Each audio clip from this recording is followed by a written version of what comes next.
And from dramas to webtoons to novels, explore Korea's story with us. This is Who Reads Story. My name is An Sung-jin. I'm a news reporter, and we have another guest back with us. Please introduce yourself. Hello, everybody. I'm Ari. I'm a model, actor, and now a content creator living in Seoul, South Korea. And it's finally an honor to be back again for the final episode. It's kind of making me sad because I didn't want it to be the final episode, but I'm hoping we can connect again and it will be really fun. Thank you for having me. It's great to have you again. And you've kind of led into what we're going to be talking about today on our episode. You've mentioned connecting. Right. But have you heard of the phrase past lives? I do. Actually, even in India, we have this belief of past life. Really? Yeah, you've done something good in your past life, or that's why you're having so much wealth or happiness in this life, or maybe you've done something bad, that's why you're having karma. We say karma. That. There we go. I was gonna say. So exactly, we believe in a lot. My mom especially believes in that, so it's kind of very familiar topic.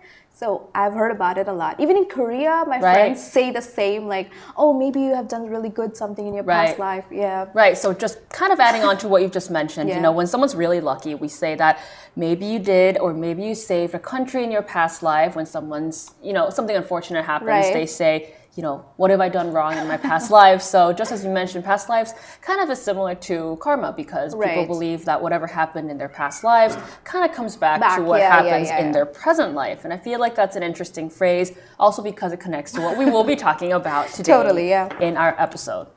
Today. I'm very excited to talk about it actually because I recently saw it and I think it's one of the most amazing, beautifully captured movie I've seen, and I'm so excited for today's episode. Right, so to explain the movie that we will be talking about today, we will be talking about director Celine Song's past lives, and it kind of builds on the value of Eastern or Asian values of 전생, which is past lives, and Inyeon, which can kind of be translated into fate or connection.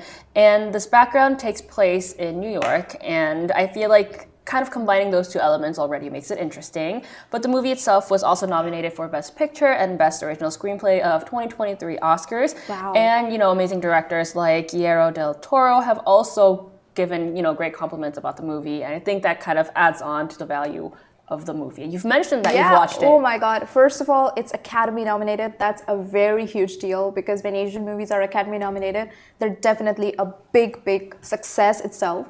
So I feel for me, when I saw the movie, before we start, but just wanted to say the acting is phenomenal. Acting was good. And you don't even need dialogues to understand what they're feeling, so it's amazing. So I'm so excited, and let's talk about it. Right, let's delve into it. So what was the plot? Could you just kind of give us a brief introduction into the movie itself? All right, so there are basically main two characters. Actually, there's three, but let's talk about... Let's focus on the first two. So basically, there are two people called Na-young and Hae-sung. Yes. So basically, these two are they are childhood crushes of each other. And everybody has everybody childhood has crushes. a childhood crush. Don't tell my mom. So basically, these two characters are in the school together, and the family of Na-young, the girl, basically immigrates to Canada. And they get separated even though they had such a strong connection, and for 12 years almost they didn't get to meet, and after 12 years they reconnected online using Facebook. They started chatting, then they had a video talk, and then they felt a real deep connection again. But then something happened which again divided them, and it's kind of hard. Right, because up to that point, it kind of seems like this, typical online romance movie, but it goes more than that, right? Yeah, right. After 12 years again, because the guy, basically, Hae-sung, goes to New York to meet Na-young, whose name is now changed to Nora, and she is very happily married to a guy called Arthur. Arthur, yes. And this Arthur is also a writer, and these three people try to find connection, deep connection. And even though the guy goes there for a very brief time, I guess it's just for 2 days, right? Just for 2 days, Just 2 days. And even though you can see how much of a deep connection they had, but still, with life with Arthur feels very different as compared to her past life, and they both carry a very different meaning. So they were involved with different people now. Right, so just as you mentioned, they really only spent 2 days together, so their time is really brief, and it comes after years of kind of waiting and missing each other, their paths cross, and it goes into this love story of these three people's intertwined relationship. And I think that's interesting on how the movie unfolds itself based on that relationship. Totally. I totally agree with that because you see different characters, and it's just a very different kind of feeling because you know it's very familiar feeling you have with like something in the past and something in the present and something in the future. Like it's all like all three together at the same time. So I had that kind of feeling from that watching that movie. So yeah.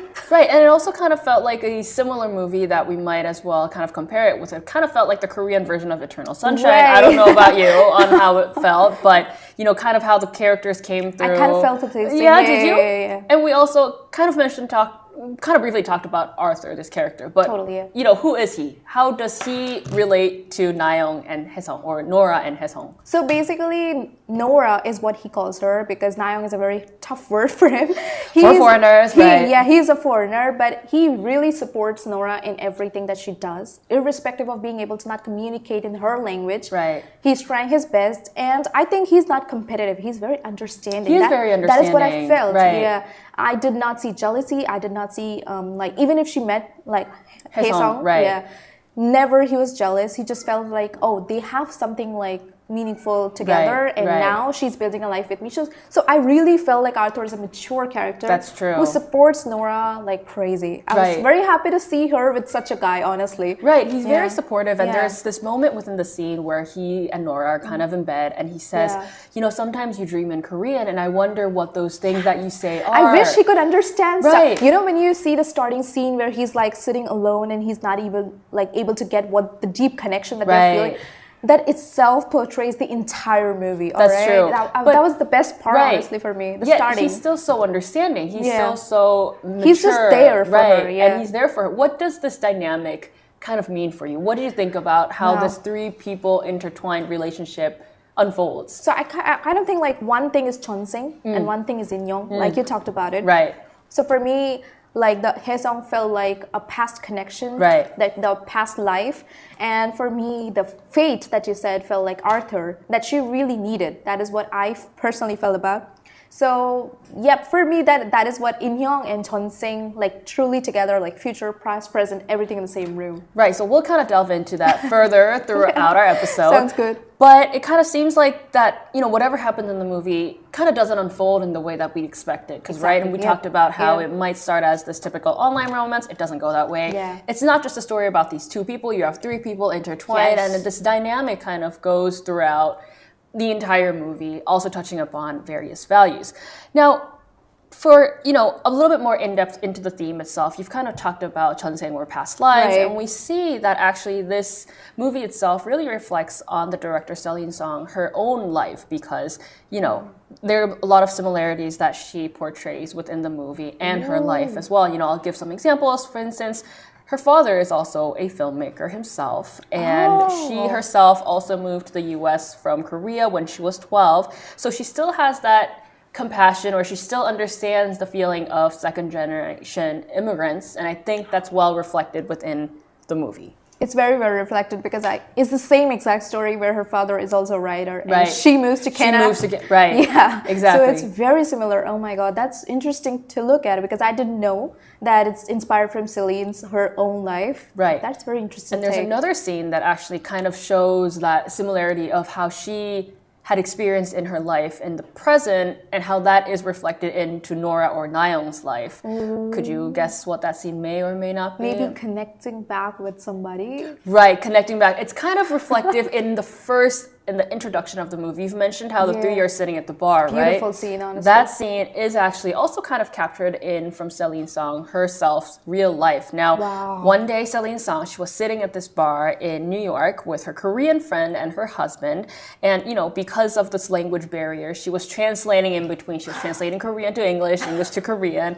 And that's when she kind of felt like she was really in between. She was facing the past, the present, and the future all together.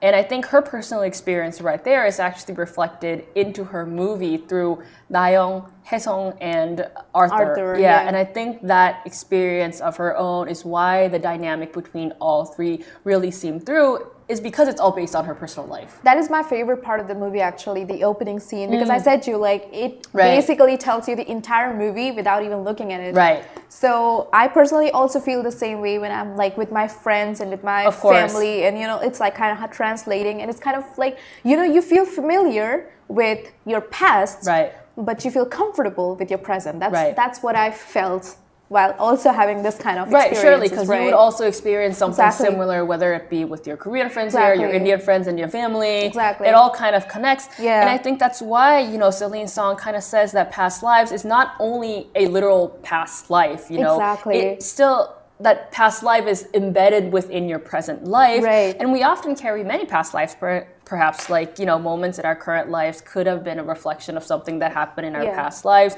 And something long ago, sometimes we say something long ago or something that feels emotionally so distant might be something we've already experienced in the past. It's kind of similar to karma in the sense that, you know, what happened to you kind of comes back. But in this sense, it's more so how something that might feel like you've already experienced actually happened already and is happening again in your present life. Right. You know, even in India, we have this kind of thing like... Oh, really? Yeah. We say like, if you are like, you meet somebody, it's not just because of coincidence. We do not believe in coincidence. I mean, I do not believe that strongly, but I think my family or other Indian people really believe that you have met somebody already in your past and that's why they're coming back to your life. Even your parents, like if you came out of them, there's a reason why they are your parents and not somebody else. You must have some connection in the past lives. So we believe in the past life connection really a lot. So that's not a new thing for me because because when I was seeing that movie and when I saw about Chonseng and Inyeon and I was like, oh, we have the same thing. Right. Yeah, we don't believe in like coincidence. It happens because of a reason is what is Inyeon. And Chonseng is because there is always past. And Indians believe there are 7 past lives altogether. Right. Yeah. Right. That's true. I'm just going to briefly go over our comments to see if anyone has mentioned something. Yeah, I feel like it's also interesting to see how the background itself is in New York. So the values or the theme that is portrayed within the movie is very Eastern, very Asian values, whether it be past lives or fate or connection. But it's interesting to see that kind of taking place in such a Western society or such a Western the most culture. Western city. Yeah. Right, exactly. And now I do want to delve into, you've already kind of mentioned your experience about fate or, you know, past lives, but you've heard of the word Inyeon, right? Obviously. I have, yes. Right. And, you know, in Buddhism culture, they say that there's this thousands of cycles of rebirth. And, you know, as you just mentioned, someone may not be just a single coincidence. If you meet someone again, it may be a connection from past lives. And that's how we call Inyeon or fate. Yeah. And I think that's interesting because, you know, even if you do end up seeing someone, if you click well, or if you feel so familiar with that person, it might imply that you've already had that connection before in your past lives. That's true. Or even if you don't click with someone, but you have spent a long time and you learn something from them, there might be some connection that you had in the past life, which was remaining karma that comes back to you. Exactly. And that's why Inyeon is explained by Nayeon within the movie as her words are, if you're close so much as brush against a stranger's on the street, that's Inyeon or fate. Because in a past life, something already connected. Just as we mentioned, you know, the fact that you guys have already become something is fate or connection.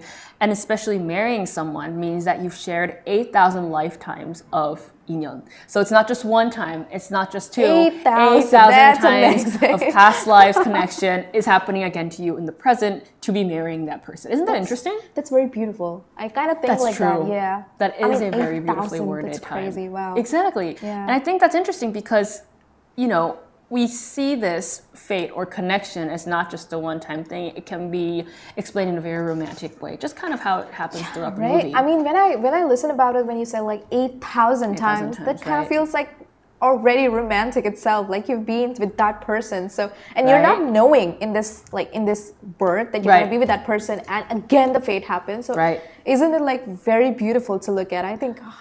Have you had someone that you would consider as Inyeon or fate? It doesn't have to be just a romantic partner or within a romantic relationship. It could be teacher, parent, coworker, anyone that you would say that you've had this strong connection with, or with someone that you've crossed paths with. Does it have to be a person? Oh, interesting. Well, please explain. What I think is like, it doesn't always have to be a person. It sometimes even is a place. Okay. So for me, there was no way I was gonna come to Korea at all. There was no way. I was gonna go to New York, guys. Right. So, and I don't know what happened. The fates, everything just pulled me to Korea. Even I was not gonna get. I was not sure if I was gonna get my work visa, and I got the fastest So my mom was like, there's some connection. There's something meant to be here. Something you were meant to be there. You are there. And even you're getting everything so smoothly to live in Korea. There's a reason that you're there. Oh, because I do not really worded. I said to you, like, I do not really believe if like person comes or not, but my family does. But I did believe that yes, my mom's correct, because if I am attracted to Korea deeply and I'm pulled here without any reason before, there's a reason I was a part of it, or it had some connection with me in the past life. Right. So I was looking at it in a very different perspective, because a lot of people would be like, yeah, my mom, my this and my that. But for me, it's like a place, because I feel very comfortable in here. It just feels like a second home to me. Right. So when I go back to India, right, it feels like Hae-sung. Yes. Where I feel familiar. But when I come back to Korea, it feels Arthur, where I feel comfortable and happy. Right, exactly. So that's kind of what Nayoung is going through within the movie. She has this, she's standing between two different paths, right? Exactly, she has fate and she has choice. Fate will be more so Hae-sung, this long and special Inyeon from the past, whereas, you know, Arthur is the person she chose and she married to, basically. Yeah. And Nayoung is kind of struggling in between. Like, right. Yes, at the end of the day, she is still married to Arthur, and Hae-sung is that just kind of passing by person. Yet, at the same time, we've seen that strong bond or that strong connection that kind of pulls her into Hae-sung. Just kind of like how you mentioned, you know, perhaps Inyeon may not always be people or, you know, someone for people, but it could also be, you know, a place, a location, anything that's significant or strongly pulling them towards. Exactly. It's interesting how the movie delves into that concept. It also creates so many kind of perspectives in your mind. Like, for example, nobody would have guessed like a place would be like a Inyeon or Chonseng, but for me, I just feel like that because I can understand whenever anybody talks about India or like I have to fly back to India, it just feels like very happy. But still, I always get drawn back, you know, because I know this is my life and it feels very comfortable and it's going nice. I mean, Nayoung is a very smart person. I'm sure if she married Arthur, there's a very strong reason for it. I mean, yeah. Right, yeah. And to, you know, for our viewers who haven't perhaps watched it, it is also a viewpoint, you know, to see how Nayoung kind of struggles to make that choice between Arthur, her choice, and Hae-sung, her fate. So for those who are interested in, they should please check out the movie. Definitely, please check out the movie. The one thing that I would want to say about this movie is like I'm saying, the acting is phenomenal. When I was reading the storyline, honestly, I just thought it's a very normal storyline. But the moment you see the opening scene, you're like hooked. Let me tell you, I've never been that hooked on opening scene of any movie. It just immediately tells you the story. And I don't think there's a single boring part in it. The story is very short, very simple, but still Academy nominated. So that's a sign for you guys to watch that movie. Right, and it also delves into this concept of Inyeon, fate and connection, and past lives. And I think that concept is interesting because it just is a recurring theme throughout the movie. For people who haven't known about Inyeon or Chonseng, it's a very new thing, the past life and the connection. And I know there are a lot of people who really believe that. I do believe that now as well. And that's this kind of story is really something that gives you warmth. I just feel like that. If like you're having a winter season right now and you just want to go inside and like watch this beautiful movie. So this winter, watch this particular movie because it's beautiful. It's like a whole promo for past lives. Yeah. But it's also interesting, I think, because people can also really put themselves in the very movie. Like, relatable. If I were in their shoes, what decision would I do? But I think every character in that is perfectly playing the role. That's true. Like, I don't think there's like any kind of like forced kind of relationship. Right. 3 of them are super understanding. That's kind of like new thing to me because I was like, I am a mess person. I would maybe like, I would be just like, I cut off past, or maybe I just would go to the past or something. But she is very understanding. But I think Arthur is the All most. 3 characters are very understandable, no matter who you pick. That's kind of felt very, very interesting because you see a movie and you get inspired by it, and at the same time it feels warm because it's relatable. Everybody had a past and everybody has a present. Right. And everybody has a future. So all 3 together at the same time is very interesting to watch. Right, so you've just heard Ari's very strong recommendation of the movie Past Lives by Celine Song. And so we're just kind of put that there. We'll wrap it up just to make sure that we don't go into any more spoilers. But I wish I could give more spoilers. But that kind of wraps up our last episode on Who Reads Story.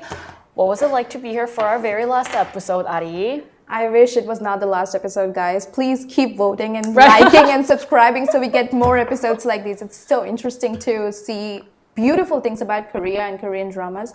Honestly, this has been very eye-opening experience for me because honestly, I do not get time to even watch beautiful movies and dramas, and honestly, watching so many beautiful dramas and movies and talking about it with you and having the beautiful production team, it just felt like so happy. Aw, that's and at nice the to same hear. time, I got to know so many beautiful movies and dramas just because of you guys, honestly. I think they have the best recommendations ever. If you need recommendations, go watch all the episodes. Wow. Please, just go watch all the episodes. Honestly, they have the best recommendations and all the trending topics of Korea. So guys, if you're interested in Korea, all the topics are there.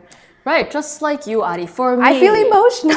Right, let's see. When I was running Who Reads Story as Yeah. a host, you know, just as Ari mentioned, I feel like not only did I get to read and watch a lot of Korean content that I would have not been familiar otherwise, but also apart from that, you know, not only was this kind of a platform to introduce Korean content, but also Exactly. that meant that I got to talk with different people, showing up on our episode and sharing and resonating with different types of cultural content. Yeah. And exploring those based on different backgrounds is, I think, what made Who Reads Story really Beautiful. special. Honestly, when I was a person living in Korea, or even not in Korea, the first question that came up on my mind was like, what do I watch? Right, of Like, course. I How do need some familiar myself? recommendation, some good recommendation.